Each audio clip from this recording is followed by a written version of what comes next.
युवा पीढ़ी को क्यों कहा जा रहा है कि आप धार्मिक बनिए?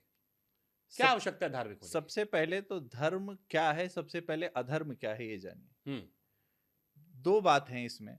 पहली बात ये है कि अधर्म क्या है ये समझना है। क्या है धर्म? अधर्म ये है कि आप अपना जीवन यदि व्यवस्थित नहीं जी रहे हैं, हुँ, यदि आपको अपने जीवन में क्लेश है, हुँ, यदि आपको अपने जीवन में कन्फ्यूजन है, यदि आप अपने जीवन को कंक्लूड नहीं कर पा रहे हैं, तो आप उसको अधर्मी कहेंगे। अधर्म का मतलब ये नहीं किसी को मार देना, काट देना, वो है अधर्म, वो धर्म की परिभाषा है।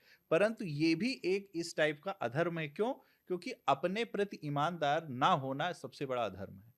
यदि हम अपनी लाइफ को सुव्यवस्थित नहीं कर पा रहे, हम अपने अपने से खुद नहीं के तो प्रति लाइफ़ को सुव्यवस्थित किस तरह से आप कहना चाह रहे हैं? ये इसी पे मैं आ रहा हूं। पहले धर्म की आवश्यकता क्या है, धर्म क्या है, मैं ये बताना चाह रहा हूं।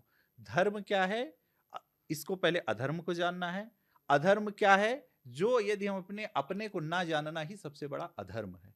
और धर्म क्या है, अपने को जानना ही सबसे बड़ा धर्म है।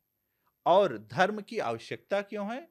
अपने को जाने यदि हम अपने को जानेंगे नहीं, तो हम अपने को मानेंगे नहीं। यदि हम अपने को मानेंगे नहीं, तो हम अपने जीवन के प्रति ईमानदार नहीं होंगे। मैं किसी पूजा-पाठ, तिलक-माला की बात धर्म की इसलिए यहाँ नहीं कर रहा हूँ, हुँ, क्योंकि युवा जो आपने कहा, युवा को जब भी आप धर्म की बात करो, तो वो सिर्फ़ ये मानता है कि धर्म मतलब पूजा-पाठ। हाँ, ठीक है, 2 चीज़ होती है, एक प्रतीति होती है, एक प्रीति होती है।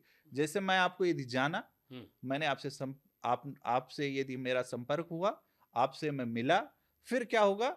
आपसे हमारी प्रीति बढ़ेगी।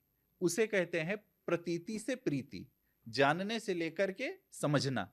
इसीलिए यदि ये सबसे बड़ा धर्म है, स्वयं को जानना। भगवान ने कहा है, धर्म क्या है? तो परहित सरसि धर्म नहीं भाई। अब परहित कब करेंगे? जब आप अपना हित करेंगे। क्योंकि जब आप स्ट्रांग रहेंगे, तभी तो आप किसी की हेल्प कर पाएंगे। और इसी प्रकार आज जो युवा ये तड़क-भड़क धर्म जो दिखाना चाहता है रील को, उन स्थानों पर जाकर के पहले अपने को जाने, हुँ, फिर अपने को जब जानेगा तो उस स्थान की जो ऊर्जा है उससे अपने को आच्छादित करेगा, उस स्थान से अपने को जोड़ेगा। और जब वो अपने को जोड़ लेगा, तब जाकर के वो दूसरे को ट्रांसफर कर पाएगा। जैसे आपके यदि अकाउंट में पैसा नहीं है, तो आप यदि आपसे कोई मदद मांगेगा, तो क्या आप दे पाएंगे? आपको मदद करने के लिए सबसे पहले अपने अकाउंट में पैसा नहीं चाहिए। तो ये आप कह रहे हैं अपने आप को जानो, कैसे अपने आप को व्यक्ति जान सकता है? यही यही अपने आप को जानने का सबसे बड़ा यदि साधन है, तरीका है, तो उसका नाम है अध्यात्म, उसका नाम है धर्म।